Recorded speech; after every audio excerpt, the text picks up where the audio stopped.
Hallelujah, praise the Lord. ஆண்டவராகிய இயேசு கிறிஸ்து நாமத்தினாலே உங்களை வாழ்த்துகிறேன்.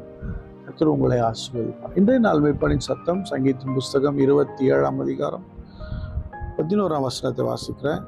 கர்த்தாவே, உமது வழிகளை எனக்கு போதியும், என் எதிராளிகள் நிமித்தம் செவ்வையான பாதையில் என்னை நடத்தும்.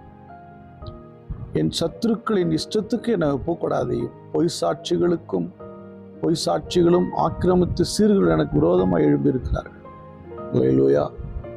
தாவீது தன் வாழ்க்கையில கடந்து வருகிற சில பிரச்சனைகளை அவர் எப்பொழுதும் தேவனிடத்தில் பேசி பழக்கமானவர். அதனால தான் சொல்றாரு, கர்த்தாவே, உமது வழி எனக்கு போதிங்க. நான் ஒரு வழி ஃபிக்ஸ் பண்ணியிருக்கிறேன், பட் அது எப்பயும் எனக்கு சாதகமாக இல்லை. ஆனால் உங்கள் வழி எனக்கு என்ன பண்ணுங்க, போதிங்க. என் அன்பு தேவனுடைய பிள்ளை, நீங்கள் ஒரு வழி ரூட்டை போட்டு போயிட்டு இருக்கலாம். அந்த ரூட் வேணால் தோல்வியாக இருக்கும். நீங்கள் ஒரு ஸ்கெட்ச் பண்ணி இப்படி பண்ணால் அப்படி பண்ணான்னு பிளான் பண்ணி போயிட்டே இருப்பீங்க.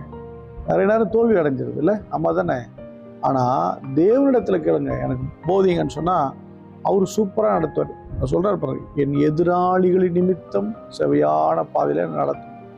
நமக்கு எதிராளி நிறைய பேர் இருக்காங்கல்ல, அவங்களுக்கு முன்னாடி சும்மா ஜம்மு நடந்து போக வேண்டாமா, வெற்றியாக நடந்து போக வேண்டாமா? அப்படின்னா யார் நடத்தணும்னா தேவன் தான் நம்மளை நடத்தணும். நம்ம தேவன் தான் நமக்கு போதிக்கணும். அப்போதான் எதிராளி அடங்குவான். சொல்கிறேன், என் சத்துருக்களின் இஷ்டத்துக்கு என்னை ஒப்பு கொடுத்துடாதீங்க. ஆமாம், நாம் வேறு வழியாக நம்ம போகும்போது சத்துருக்களுடைய இஷ்டம் அவன் என்ன நினைக்கிறானோ அது நம்ம வாழ்க்கையில் நடக்க ஆரம்பிச்சிடும். ஏன்னா நம்ம வேற ட்ராக்ல போயிட்டு இருக்கோம். ஆண்டவர் சொல்லுவார், நம்ம எங்கே கேட்குறோம்? நானே வழியும் சத்தியம் ஜீவனமாக இருக்கிறேன். நம்ம அந்த வழியை போகிறது இல்லையே, நம்ம ஆட்கள் போகிறது இல்லையே. அதனால தான் மாட்டுறாங்க.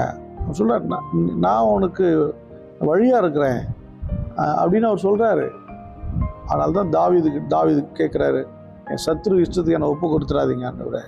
பொய் சாட்சி சொல்கிறவனோ, எனக்கு விரோதமாக சீருகிறவனோ என்னை சுற்றி வராங்க, எனக்கு விரோதமாக எழும்பி இருக்கிறாங்க அப்படிங்கிறார். அப்போது கவனிங்க, இவங்க இஷ்டத்துக்கு என்னை கொடுத்துடாதீங்க. தேவனுடைய பிள்ளை தேவனுடைய பாதையில் நடந்தால், தேவன் போதிக்கிற வழியில் நடந்தால், நம்மை சுற்றி இருக்க எதிராளிகள் நம்மை ஒன்றும் செய்துவிட முடியாது. ஆனால் நாம் அவருடைய வழியில் நடக்காத போது, அவர் பாதையில் போகாத போது நம்ம நிறைய பிரச்சனைகளை ஃபேஸ் பண்ணுறோம். நீங்கள் பிரச்சனை இல்லாமல் நீங்கள் வாழணுமா? போராட்டம் இல்லாமல் வாழணுமா?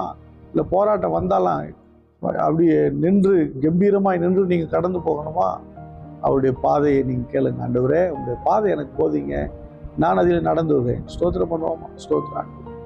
எத்தனை எதிராளிகள், எத்தனை பொல்லாத மனிதர்கள், இவர்கள் மத்தியில் நாங்கள் வாழ்ந்து வருகிறோம். அப்பா ஸ்தோத்திரம், ஸ்தோத்திரம். நீரே எங்களை ஜெயமாய் வாழ பண்ணுகிறோம். ஸ்தோத்திரம், ஸ்தோத்திரம். அன்பின் பிதாவே, உம்மை ஸ்தோத்திரிக்கிறான். அவரை கடந்து வந்த பாதைகள் எல்லாம் கடினங்கள், எத்தனையோ எதிர்ப்புகள், எத்தனையோ சத்துருக்கள், எத்தனையோ போராட்டங்கள், இவைகளின் மத்தியில் நீங்கள் நடத்தி கொண்டு வருகிறேன். அப்பா ஸ்தோத்திரம்.